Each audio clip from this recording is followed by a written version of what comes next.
Ninth ICSE class के धुरंधरों, math की सारी टेंशन खत्म, क्योंकि बलून मैथ्स वर्ड 2 आपकी प्रिपरेशन करा रहा है मैथमेटिक्स की, वो भी बिल्कुल फ्री। पहला जो चैप्टर है नाइन्थ क्लास में, रेशनल और इरेशनल नंबर, उसमें हम लोग चैप्टर टेस्ट पे पहुंच गए हैं, क्वेश्चन नंबर 2 तक लग गया है और आज हम लोग स्टार्ट करेंगे क्वेश्चन नंबर 3 से। तो क्वेश्चन नंबर 3 ये रहा आपके सामने, insert a rational number between 5/9 and 7/13 and arrange in ascending order. तो 5/9 और 7/13 ये दो नंबर हैं, 5/9 और 7/13। हमको इसके बीच में एक रेशनल नंबर पता लगाना है और उसको अरेंज भी करना है असेंडिंग ऑर्डर में। सबसे पहले आप क्या कीजिए, यहाँ पर 5 को लिख के और यहाँ पर 7 को लिख के 13 का इंटू कर दीजिए 5 में और 9 का इंटू कर दीजिए 7 में। तो यहाँ मिलेगा आपको 65 और यहाँ मिलेगा 63, जिससे आपको पता चल जाएगा कि ये जो नंबर है वो ग्रेटर है इस नंबर से, यानी कि पहले होगा 7/13 और बाद में होगा 5/9। तो पहले ही आपने इसको अरेंज कर दिया असेंडिंग ऑर्डर में, और इसके बाद अगर आपको अरेशनल नंबर चाहिए इन दोनों के बीच में, तो अरेशनल नंबर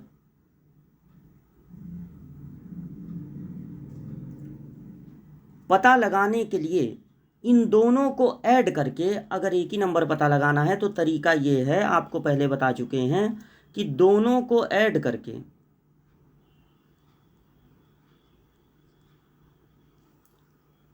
डिवाइडेड बाई 2 कर देना है, दोनों को ऐड करके 2 से डिवाइड। तो अब देखिए क्या होगा, 13 और 9 दोनों का मल्टीप्लीकेशन ही एलसीएम हो जाएगा। तो 13 9 जा 117।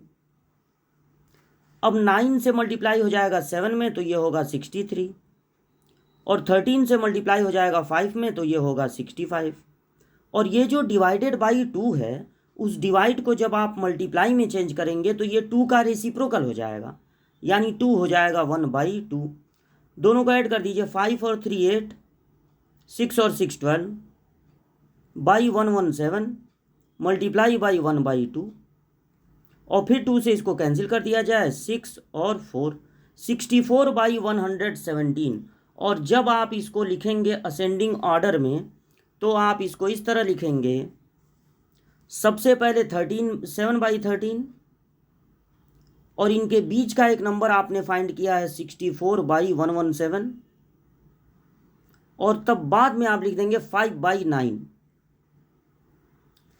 तो ये हो गए असेंडिंग ऑर्डर में। तो इन दोनों के बीच का एक नंबर, एक रेशनल नंबर हम लोगों ने पता लगाया और उसको अरेंज कर दिया असेंडिंग ऑर्डर में, छोटे से बड़ा। तो ये आप सॉल्यूशन नोट कर लीजिएगा, बढ़ते हैं आगे। फोर्थ क्वेश्चन ये रहा आपके सामने, insert 4 rational number between 4/5 and 5/6। 4/5 और 5/6 के बीच में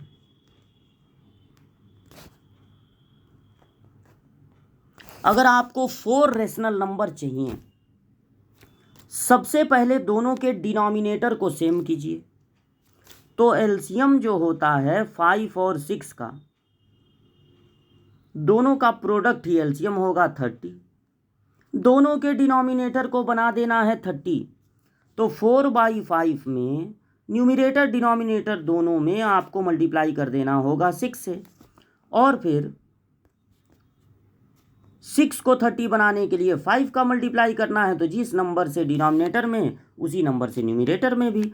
अब 6 4 जा, ये हो गया 24 और ये हो गया 30, फिर ये हो गया 25 और ये हो गया 30। अब 24 और 25 के बीच में अगर आपको नंबर पता लगाना है, 24 के जस्ट बाद 25 आ जाता है, तो आपको पता लगाना है 4 नंबर पता लगाने हैं। देख लीजिए यहाँ पर कहा गया है इंसर्ट 4 रेशनल नंबर। तो आप क्या करेंगे, 4 में 1 ऐड करके जो आपको नंबर मिलेगा उसी से आप मल्टीप्लाई कर देंगे दोनों को। दोनों के डिनोमिनेटर न्यूमिनेटर सबको 5 से ऊपर मल्टीप्लाई होगा तो 5 4 जा 20 को 0 1 बचा, 5 2 जा 10 और 1 11, और नीचे 5 से मल्टीप्लाई हुआ तो हो गया 5 3 जा 15, यहाँ 5 से मल्टीप्लाई तो 125, और यहाँ 5 से मल्टीप्लाई तो 150। अब 110 और 125 के बीच में कोई भी 4 नंबर आप लिख सकते हैं, जैसे 111 150, 112 150, 113 अपॉन 150, और 114 अपॉन 150।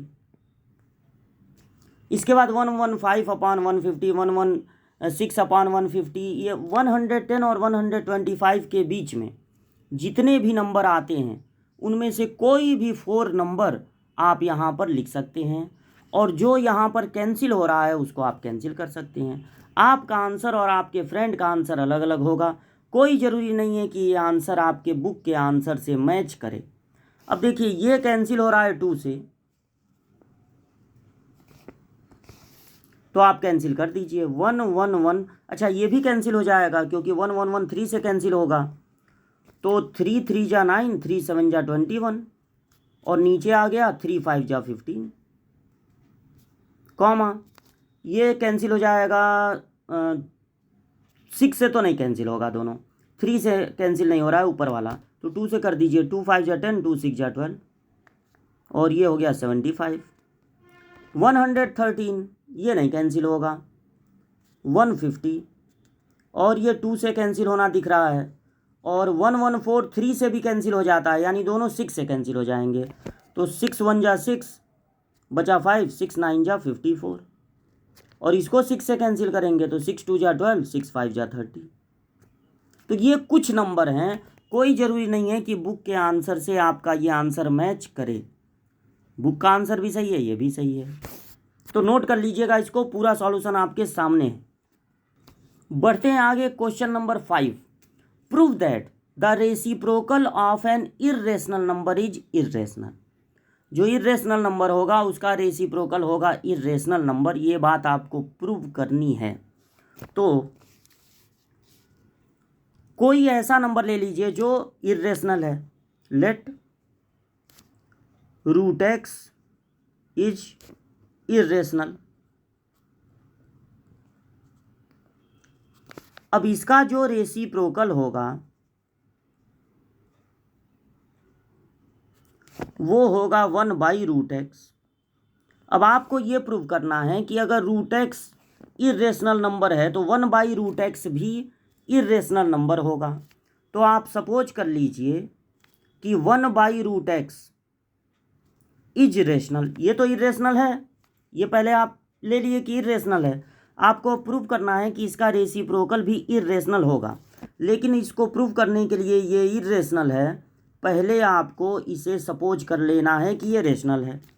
अगर ये रेशनल है तो फिर इसे p/q के टर्म में लिख सकते हैं, जहाँ पर p और q दोनों होंगे इंटीजर,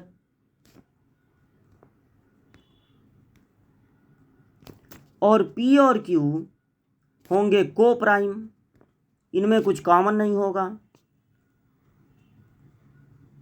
यानी ये अपने सिंपलेस्ट फॉर्म में होंगे। और तीसरी बात, जो डिनोमिनेटर है वो 0 नहीं होगा। तो आपने सपोज कर लिया कि ये रेशनल है। अब आप क्या करेंगे, दोनों साइड का रेसिप्रोकल कर दीजिए वापस, तो इधर रूट एक्स होगा और इधर होगा q/p। अगर ये q/p है तब भी राइट हैंड साइड जो इसका है वो रेशनल ही होगा, क्योंकि ऊपर भी इंटीजर नीचे भी इंटीजर, तो वो रेशनल होगा। But root x is irrational.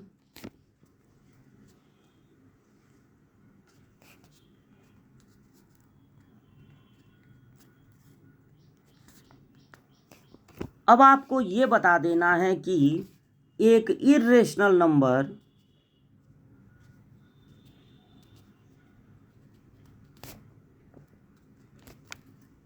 can't be equal to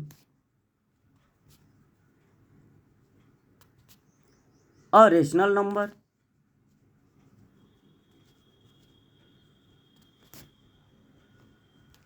Therefore, our assumption is wrong. हम जो सोचे थे वो गलत हो गया। तो हम क्या सोचे थे कि 1/√x रेशनल है, और ये अगर गलत हो गया तो इसका मतलब ये हुआ कि 1/√x इर्रेशनल है।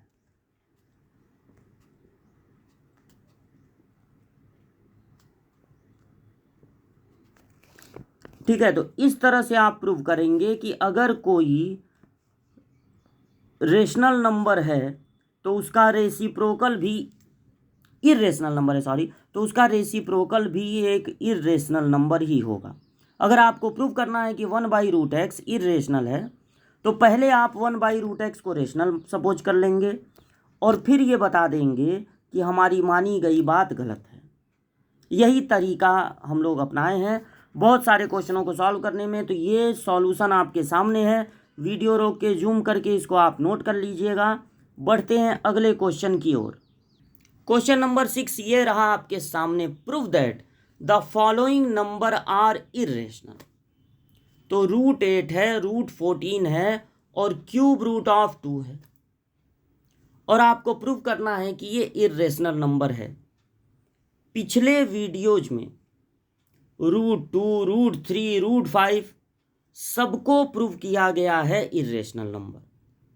तो वहाँ पर उस वीडियो को देखिए, और जब हमने प्रूव किया था कि √2 इर्रेशनल है तो उसमें जहाँ जहाँ 2 है उसको डिलीट करके वहाँ वहाँ पर 8 फिक्स कर दिया जाएगा, और उसी तरह वहाँ वहाँ पर 14। तो वही आपको बार बार कहें प्रिपेयर कर लीजिए, और कोई भी दूसरा नंबर दे तो उसको वहाँ पर एडजस्ट कर लीजिए। क्यूब रूट ऑफ 2 ये नया है, तो इसको हम बता दे रहे हैं चैप्टर टेस्ट में। क्यूब रूट ऑफ 2, अगर आपको ये प्रूव करना है कि क्यूब रूट ऑफ 2 इर्रेशनल है तो क्यूब रूट ऑफ 2 को आप सपोज कर लीजिए पहले कि ये रेशनल है।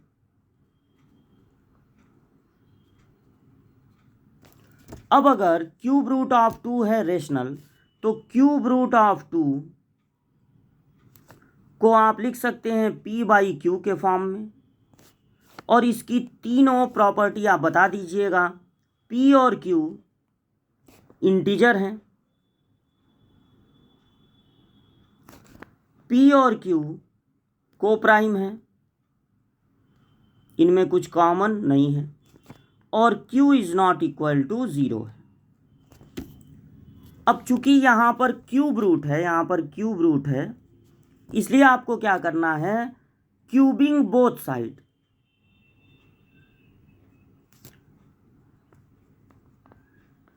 दोनों साइड का क्यूब कर देना है। तो जब दोनों साइड का क्यूब करेंगे तो यहाँ पर बचेगा 2 और यहाँ पर बचेगा p³/q³। बिल्कुल स्क्वायर रूट वाला भी ऐसे ही लगवाया गया था। और अब इस q³ से आप इसमें मल्टीप्लाई कर देंगे, मतलब ट्रांसफ़र कर देंगे, तो 2q³ is equal to p³। अब देखिए p³ कब मिल रहा है, p³ तब मिल रहा है जब किसी नंबर में 2 का मल्टीप्लाई हो रहा है। इसका मतलब है कि p³ डिविजिबल है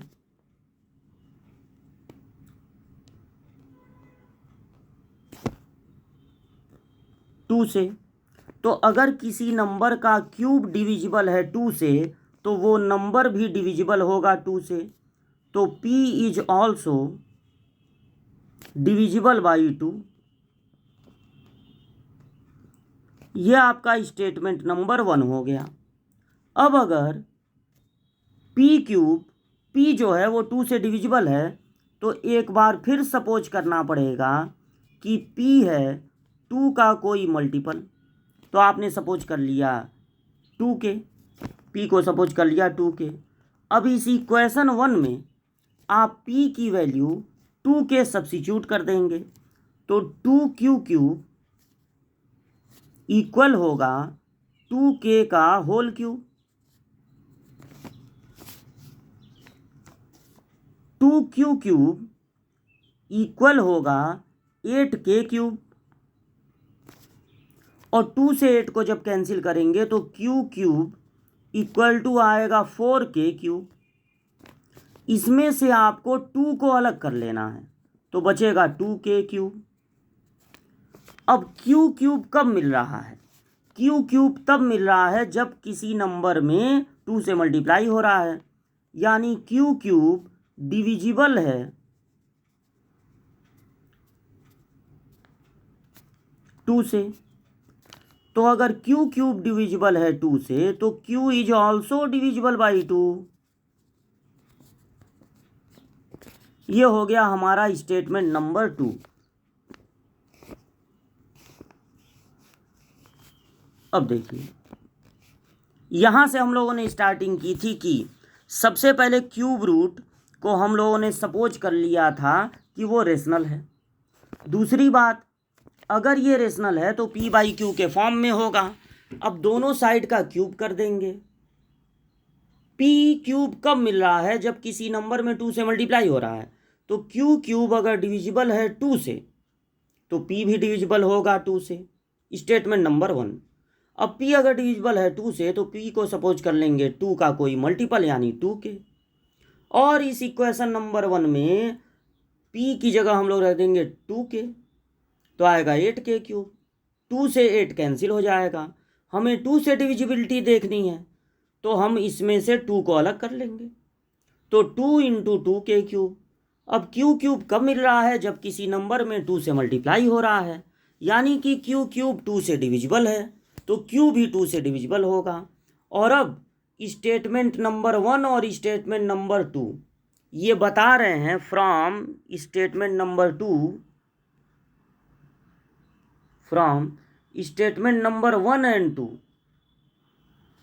p q are not coprime, therefore our assumption is wrong. हमारा अंजम्पशन रॉन्ग हो गया। इसका मतलब है कि क्यूब रूट 2 रेशनल नहीं है, और रेशनल नहीं है तो इसका मतलब ये इरेशनल है। ये था क्वेश्चन नंबर। तो आप वीडियो को रोक के इसको नोट कर लीजिएगा। बढ़ते हैं आगे, नेक्स्ट क्वेश्चन देखते हैं क्या है। हर तरह का क्वेश्चन हम लोग लगा चुके हैं, अब तो चैप्टर टेस्ट पे हैं। Prove that √3 is irrational number. तो आपको फिर वही देखना पड़ेगा जो √2 को प्रूव किए थे या √5 को प्रूव किए थे, उसी में आपको जहाँ 2 था या जहाँ 5 था वहीं पर 3 को एडजस्ट कर देना है। इतना काम आप वहीं से, और बार बार करने की जरूरत भी नहीं है। एक तैयार कर लीजिए और नंबर चेंज करते रहिएगा। Hence so that 5 minus √3 is an irrational number. अब 5 माइनस √3 को अगर इरेशनल प्रूव करना है तो ये भी हम लोग कर चुके हैं, लेकिन एक बार देख लीजिए। हम लोग सपोज कर लेंगे कि 5 माइनस √3 है रेशनल, यानी कि 5 माइनस √3 को p बाई क्यू के फॉर्म में लिख सकते हैं, और तीनों प्रॉपर्टी जो पिछले दोनों क्वेश्चनों में लिखवाई गई है वही वहाँ यहाँ पर आप लिख लेंगे। 5 माइनस p बाई क्यू को इधर ट्रांसफ़र कर दीजिए और √3 को इधर। अब q हो जाएगा एलसीएम और 5q माइनस p आएगा। जब आप इसको रेशनल नंबर सपोज किए थे तो p और q इसका मतलब है इंटीजर हैं,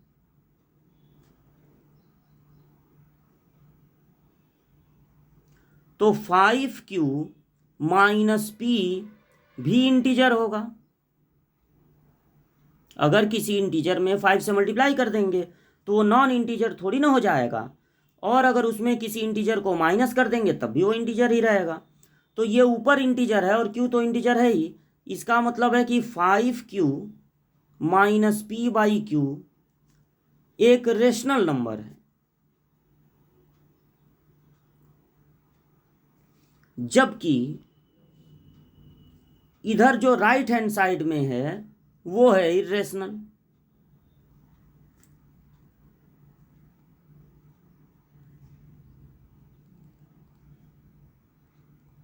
वो इर्रेशनल है, ये ऐसे। फिर आप ये लिख देंगे कि irrational number can't be, any rational number can't be equal to a rational number, therefore our assumption is wrong. इसका मतलब है कि ये रेशनल नंबर नहीं है, और अगर ये रेशनल नंबर नहीं है तो इसका मतलब ये इरेशनल नंबर है, क्योंकि कोई ऐसा नंबर नहीं होता जो रेशनल भी ना हो और इरेशनल भी ना हो। तो अगर ये प्रूव हो गया कि रेशनल नहीं है तो इसका मतलब ये भी प्रूव हो गया कि वो रेशनल है। पूरा सॉल्यूशन आपके सामने है, इसको नोट कर लीजिएगा। बढ़ते हैं आगे। जैसे पिछला वाला क्वेश्चन लगा है बिल्कुल सेम उसी तरह से ये क्वेश्चन दोनों ऐसे ही लग जाएंगे। और जो एक्सरसाइज हम लोग लगा रहे थे उसमें भी इस तरह के कई क्वेश्चन हम लोग लगाए थे, तो आप इनको उसी तरह से कर लेंगे। या एक ही तरह का 75 क्वेश्चन लगाने से क्या फ़ायदा, उन्हीं को तैयार कीजिए। √5 को एक साइड में रखना है, 3 को उधर ट्रांसफ़र कर देना है।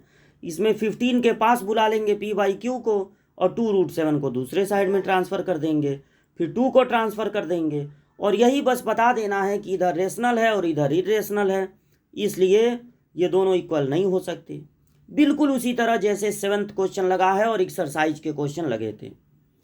अब ये जो क्वेश्चन है 1/3 माइनस √5, इसको आप देख लीजिए। 1/3 माइनस √5,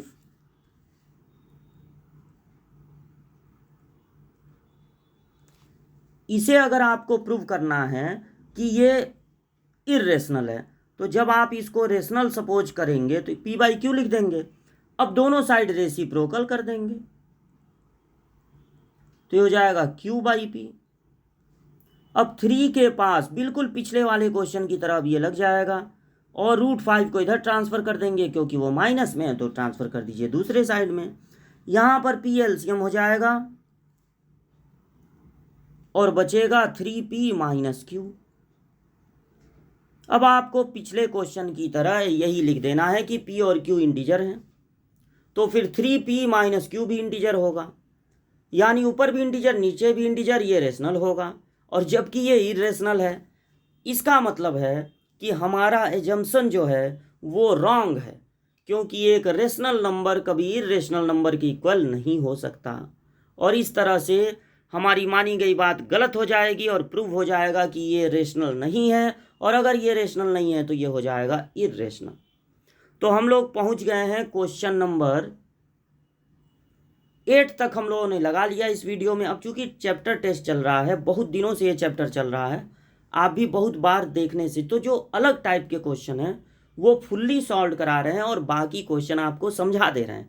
पिछले वीडियो जब आप देखेंगे, पूरी एक्सरसाइज देखेंगे, तो आप खुद से ये सब लगा लेंगे। तो मिलते हैं अगली क्लास में क्वेश्चन नंबर 9 और उसके आगे लेकर।